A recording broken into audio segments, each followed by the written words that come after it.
My brother's joke didn't just leave me bruised, it left me trapped in a body that no longer worked the way it used to. The worst part? When I cried out in pain, my parents rolled their eyes. They called me dramatic, attention-hungry, even lazy. While I lay in agony, they laughed. They treated my suffering like a punchline. But beneath their dismissive smiles, something was breaking inside me. Each day, the pain grew sharper, and so did my determination. Then came the MRI, cold, silent, and impossible to argue with. That machine held the truth they could no longer deny. And when it revealed what they had done to me, it turned my family's cruelty into something criminal. So I ask you, what happens when revenge is the only justice left? From the outside, my family looked picture perfect. We had the kind of suburban house people dreamed of, a white fence, a neatly trimmed lawn, holiday decorations timed perfectly with the seasons. Neighbors waved when they passed by, admiring the illusion. But inside those walls, the truth was much darker. I was the middle child, the one always caught between expectations and disappointments. My older brother, Daniel, was the golden boy. Every achievement, every success, every smug smile only cemented his untouchable place in my parents' hearts. If he stumbled, they excused him. If I stumbled, they mocked me. Daniel had a cruel streak, though most people never saw it. To the outside world, he was charismatic, funny, a natural leader.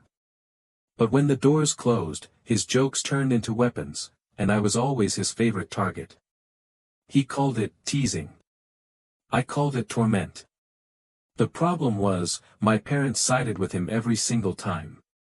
It started small, as most things do.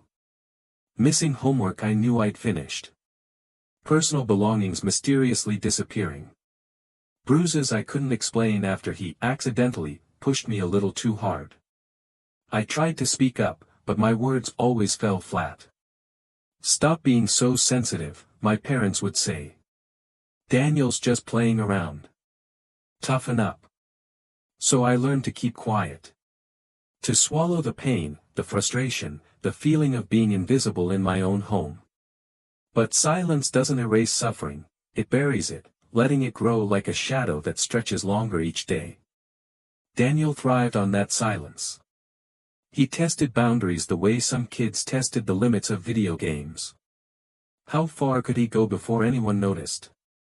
How much could he get away with before someone cared?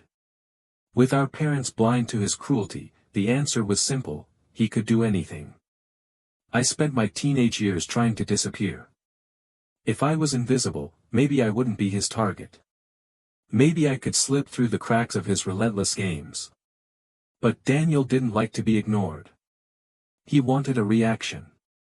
My suffering was his entertainment, and if I didn't give it willingly, he found ways to take it. One afternoon stands out in my memory like a wound that never healed. It was a hot summer day, the kind where the air feels heavy enough to suffocate you. My parents were outside, laughing with neighbors, sipping cold drinks, and talking about trivial things. Daniel cornered me in the garage, that familiar smirk on his face. I don't remember his exact words, but I'll never forget the feeling. The dread that crawled up my spine, the instinct that told me something was about to go horribly wrong. He called it a prank. To him, it was funny, another notch in his belt of cruel jokes. But for me, it was the beginning of the end. Pain exploded through my body, white-hot and consuming. I collapsed, unable to make sense of what had just happened. Daniel laughed, his voice echoing through the garage like a cruel soundtrack to my agony. When I managed to drag myself to my parents, tears streaming down my face, they didn't rush to help. They didn't ask if I was okay. They accused me of exaggerating, of putting on a performance for attention. My mother even laughed, shaking her head like I was some pathetic actor auditioning for a role. My father's eyes held disappointment, as if my pain was an inconvenience to his perfect afternoon. That was the moment something inside me cracked. It wasn't just the injury, it was the betrayal. The realization that the people meant to protect me had chosen to laugh instead. That my suffering meant nothing to them as long as their golden child smiled. Days turned into weeks, and my condition didn't improve. The pain lingered, gnawing at me with every movement. My parents grew annoyed, calling me lazy when I struggled to get out of bed. "You're milking it," they said. "Stop being dramatic." Daniel, of course, reveled in it. Every grimace, every flinch became fuel for his cruel jokes. He mimicked my limp, exaggerated my groans, and laughed when others joined in. But what they didn't know was that while my body was breaking, my resolve was hardening. I couldn't change the fact that I was in pain. I couldn't erase the cruelty I'd endured. But I could remember. I could hold on to every sneer, every mocking word, every betrayal. Because one day, I would make sure they felt what I felt.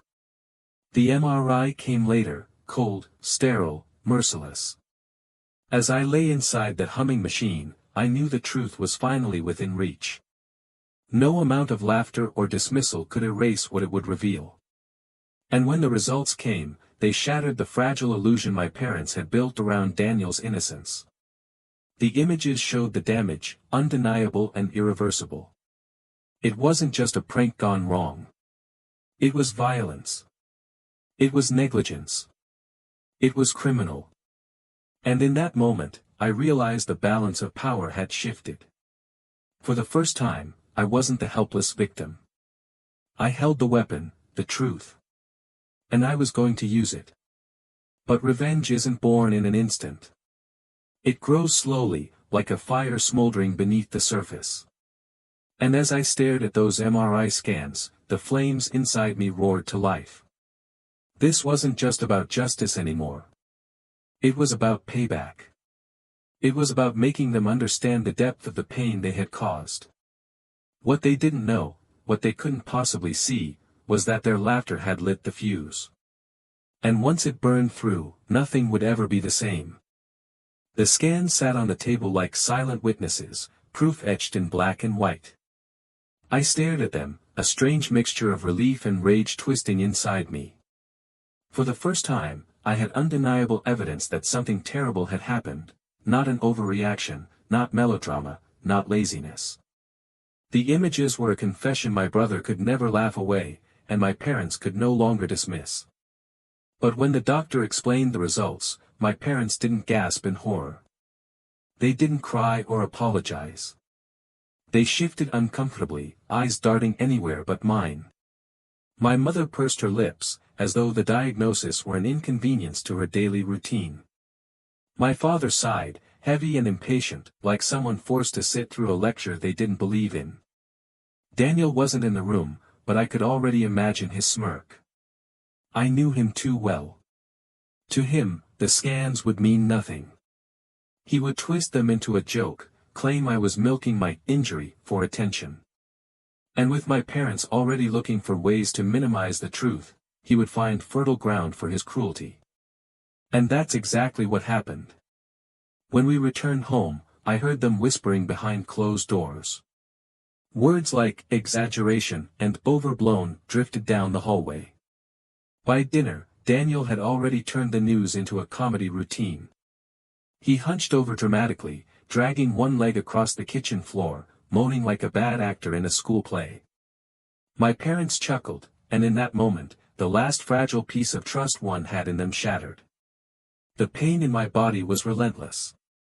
Some days, it felt like fire racing down my spine.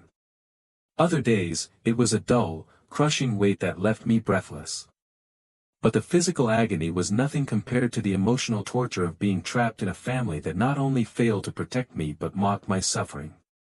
I stopped expecting sympathy. I stopped expecting love. What I held on to instead was something stronger, anger. Pure, unfiltered, righteous anger. Every mocking laugh, every dismissive shrug, every sneer from my brother became fuel. They thought I was weak, broken, powerless. But I wasn't powerless.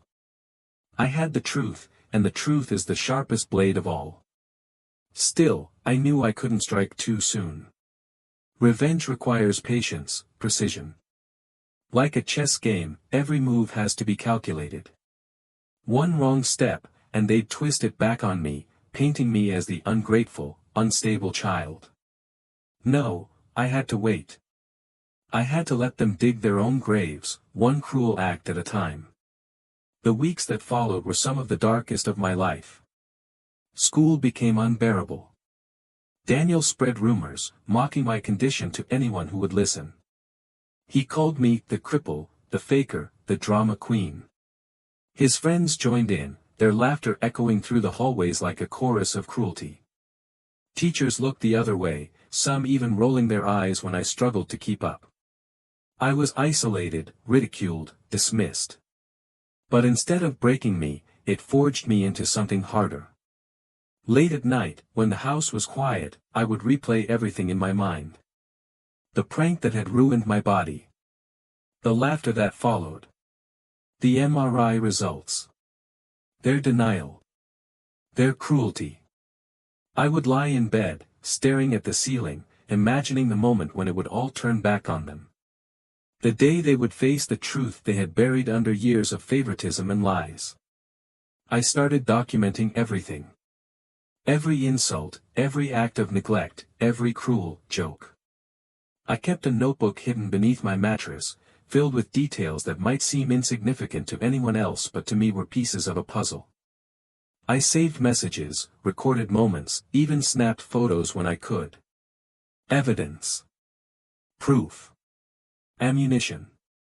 Because deep down, I knew this wasn't just about personal revenge anymore. This was about exposing them. My family had built a perfect facade for the world to see. The golden child, the doting parents, the picture-perfect home. But behind closed doors, it was rot. And I was going to tear it all down. The turning point came one evening when Daniel pushed too far. He cornered me in the living room, mocking the way I struggled to stand. My parents were watching, and instead of stopping him, they laughed. Something inside me snapped. Not the kind of snap that comes from breaking, no, this was sharper. Cleaner. The sound of resolve locking into place. I realized then that I wasn't going to wait for karma. I wasn't going to hope that life punished them. I was going to be the one to make it happen. My brother thought he was untouchable. My parents thought they could bury the truth beneath their denial. They all believed I was too weak to fight back. But they were wrong. The MRI was just the beginning. And the day would come when those black and white images would no longer be silent witnesses, they would be weapons. Weapons I would wield with precision. Every step they took from that moment on, every laugh at my expense, every cruel word, only brought me closer to the day of reckoning. And when it came, it wouldn't just break them. It would destroy everything they had built, everything they had hidden, everything they had taken from me. They had lit the fire. I was just waiting for the right moment to let it burn. The days blend into weeks, the weeks into months. Pain became my constant companion, clinging to me like a shadow I could never shake. But as the agony grew heavier, so did my resolve. Each insult, each dismissal from my parents, each cruel smirk from Daniel, it all layered over me like armor. I wasn't just surviving anymore. I was preparing. School was no sanctuary. If home was a battlefield, the hallways were a coliseum where Daniel played the ringmaster. He told his friends that my injury was nothing but an act, a desperate grab for attention. They believed him, of course. Why wouldn't they? Daniel had always been the golden boy, the one teachers adored, the one who could charm his way out of anything.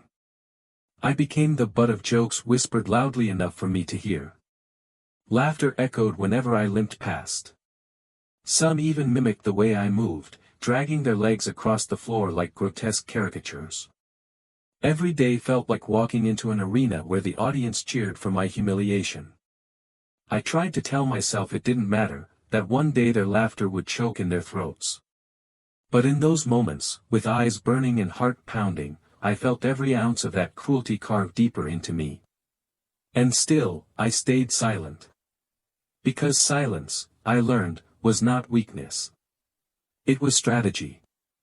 At home, things weren't any better.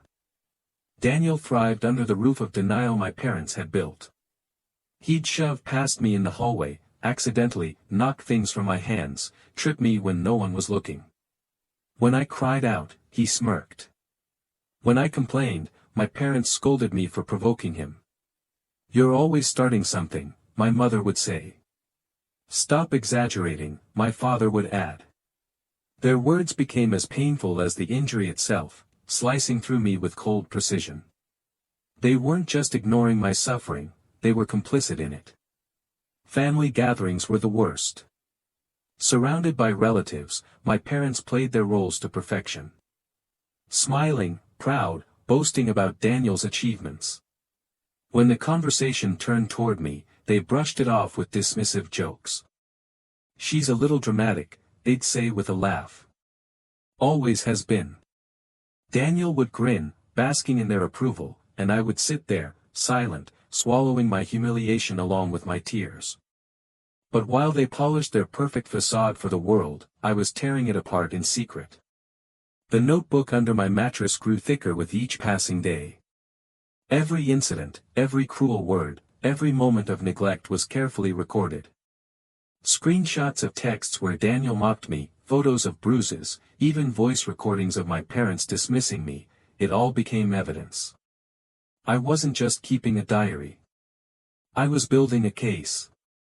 At first, I didn't know what I would do with it all. But as the pages filled, the picture became clearer. This wasn't just about revenge anymore. It was about exposing them.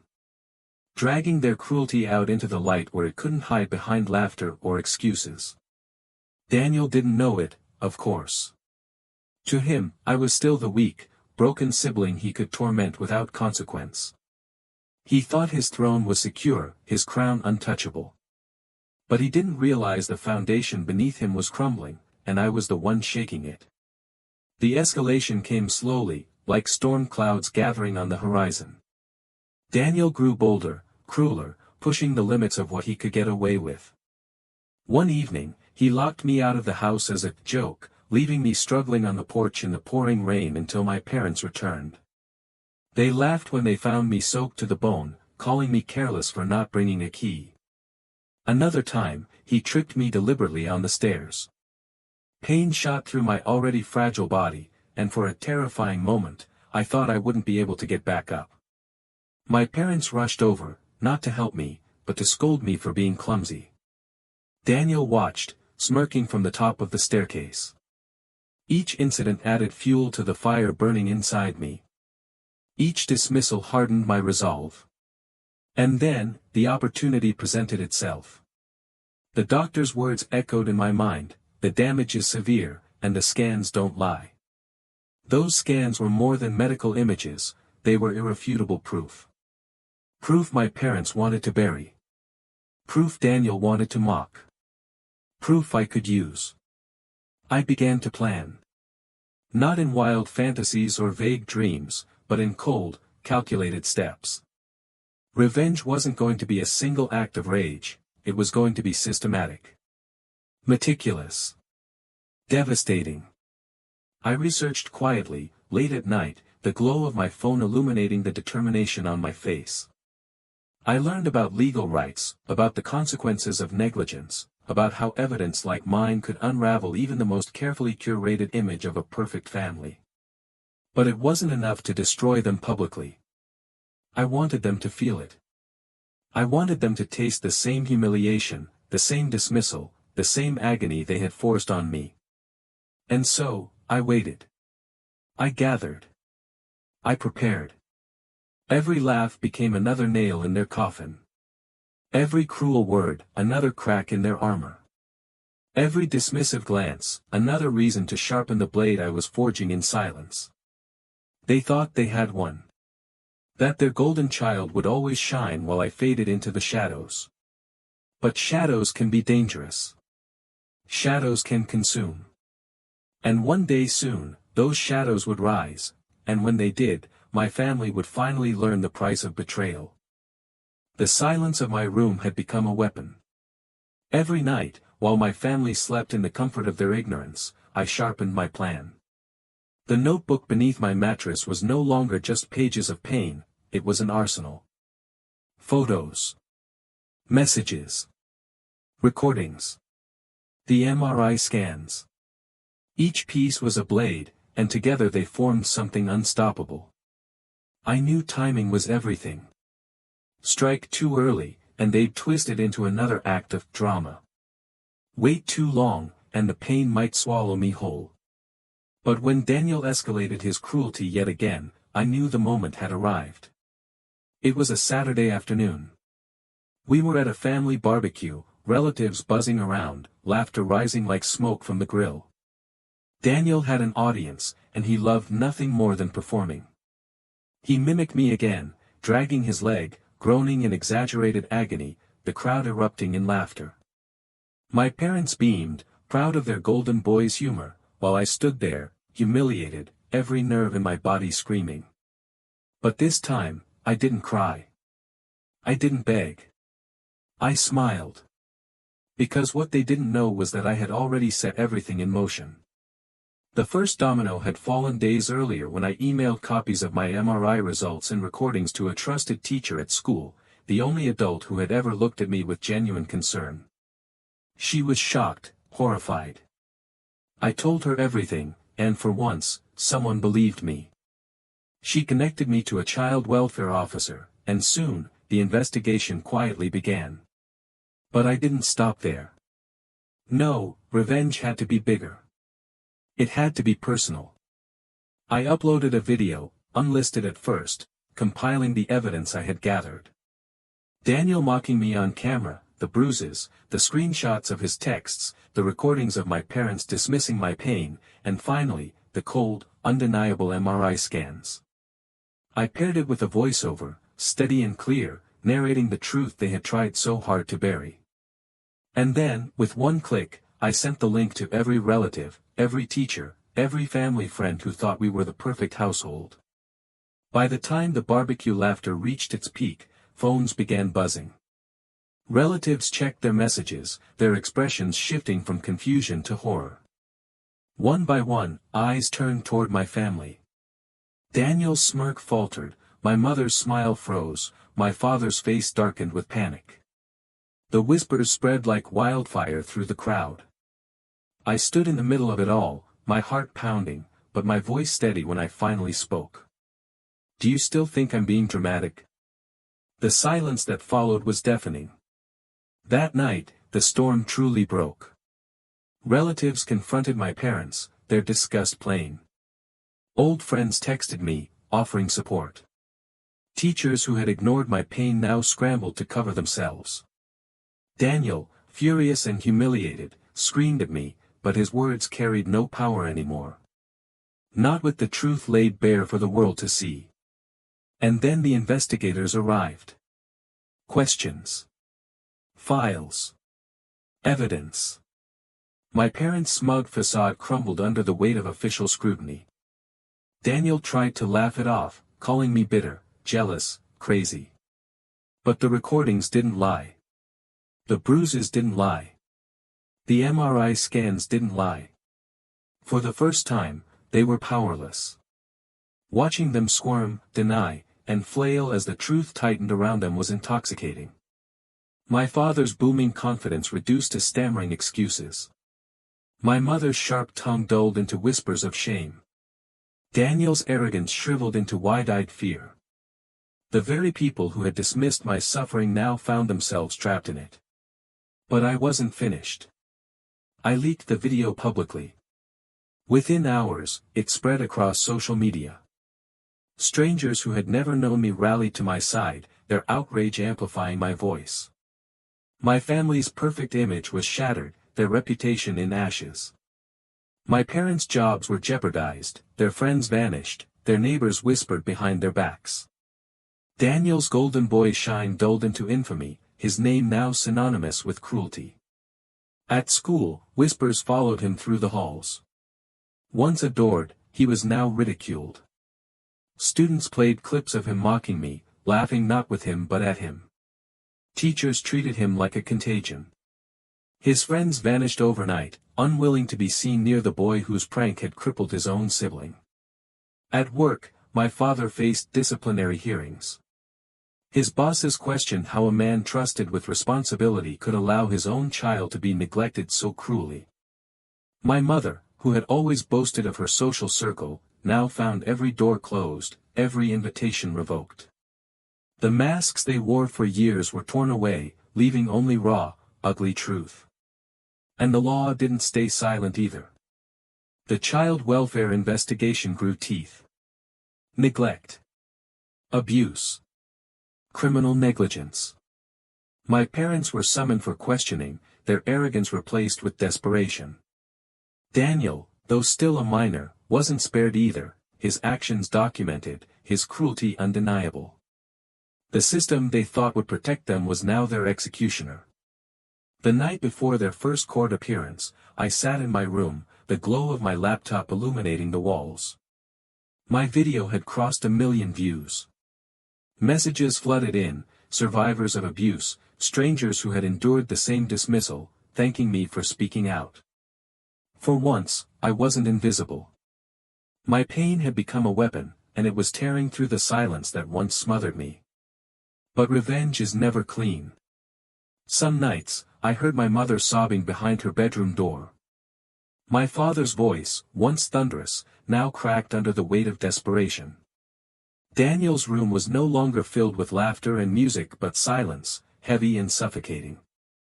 Their downfall was everything I had dreamed of, yet watching it unfold, I felt something more complicated than triumph. Still, when the court hearings began, I held my head high. Evidence was presented. Witnesses testified. Doctors confirmed the damage my brother's prank had caused, permanent and undeniable. The judge's expression hardened with each revelation, my parents' excuses falling flat against the cold, clinical truth. When the gavel struck, their world shattered. My parents were found guilty of neglect and complicity in abuse. Daniel was ordered into mandatory counseling and community service, his record scarred. Custody was taken from them. For the first time, they couldn't touch me, silence me, or dismiss me. The law had done what love never did, it protected me. Walking out of that courtroom, I should have felt free. But freedom comes with shadows. Every whisper in town, every headline online, every pitying look reminded me that my revenge had burned everything to the ground. The family I once longed for was gone, replaced by ruins of my own making. And as I lay awake at night, the echo of my own question haunted me. Had I gone too far, or had I finally given them exactly what they deserved? The gavel's echo still rang in my ears long after we left the courthouse. That sharp wooden crack had split my life into 2 parts, before and after. Before, I was the invisible one, the dramatic child no one believed. After, I was something else entirely. A survivor. A fighter. A weapon that had burned its own family to the ground. Walking out of the courthouse that day, the sky felt different. It wasn't brighter, not lighter, just bigger, like I had space to breathe for the first time in years. But freedom didn't feel the way I thought it would. It wasn't a sweet taste or a warm light. It was cold, heavy, and unfamiliar. I had gotten what I wanted, but at what cost? My parents never returned to the home we once shared. After the trial, social services stripped them of custody, their parental rights severed. They were placed under probation and community service, their reputations ruined. My father's career was the first casualty. The company that once paraded him as a trusted, respected employee fired him within weeks. Criminal negligence was not something you could shrug off, not when every local paper carried the story of how he let his own child suffer. My mother didn't fare any better. The woman who had lived for gossip and garden parties found herself alone. Friends who once filled her phone with invitations now ignored her. Neighbors crossed the street when she passed by. Shame clung to her like a second skin. I saw her once, months later, sitting outside a community service center in an ill-fitting uniform, her eyes sunken, her pride hollowed out. She didn't see me. Or maybe she did, and chose not to.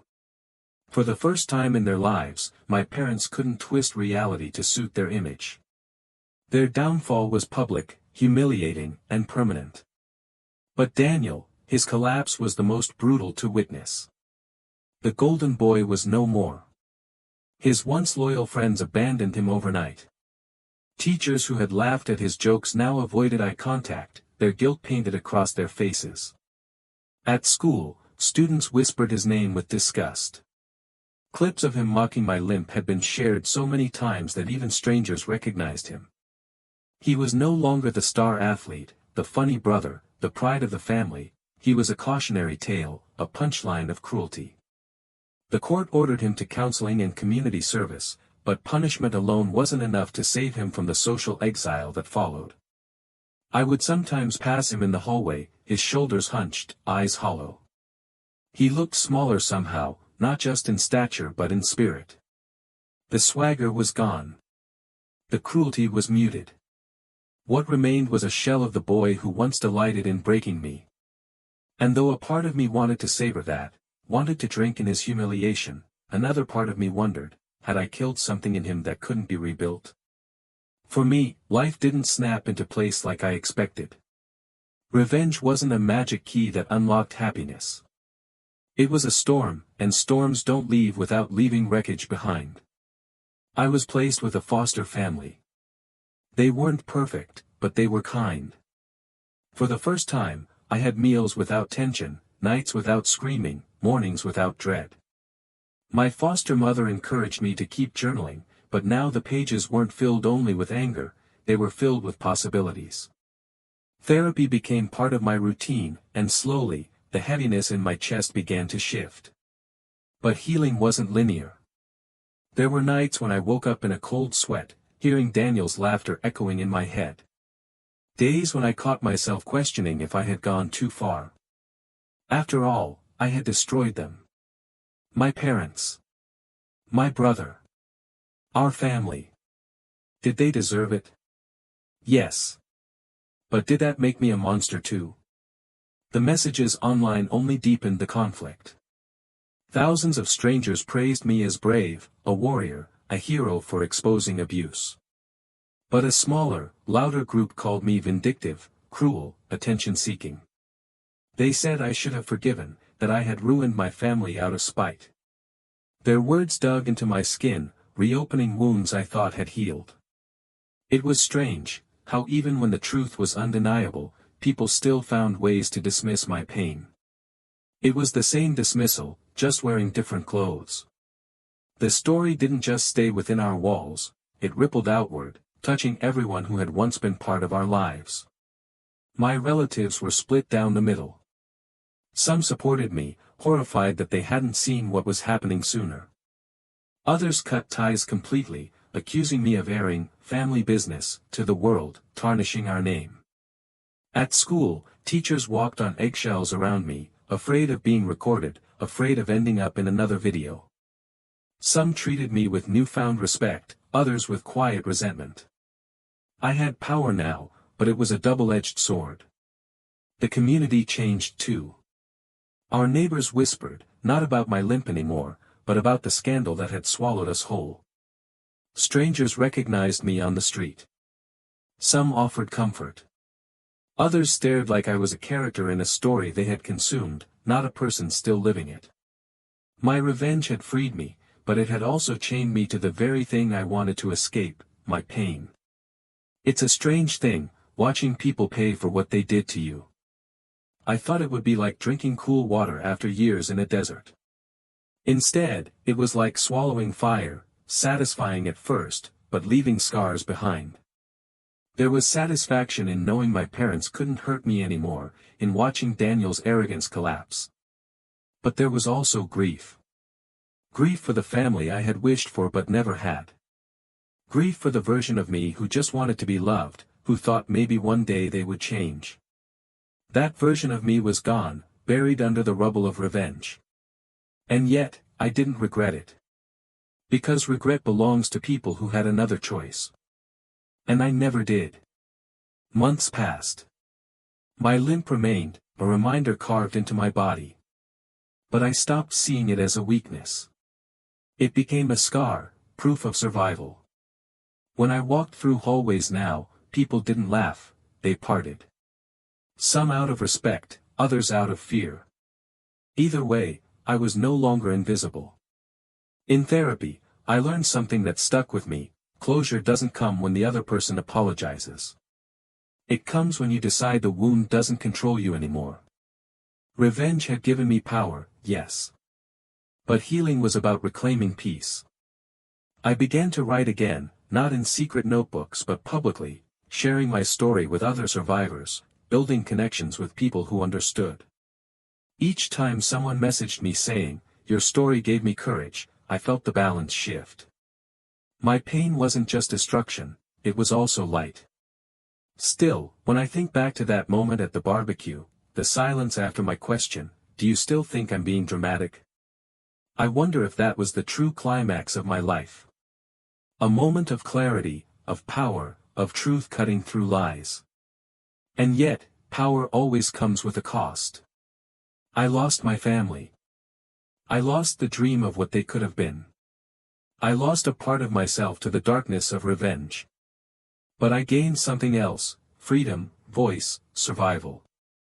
The MRI revealed the physical scars my brother's prank left on me. My revenge revealed the hidden scars my family had buried for years. Both were painful. Both permanent. But both, in a way, set me free. Now, as I look at my reflection in the mirror, stronger, steadier, no longer afraid, I ask myself the question I'll leave you with.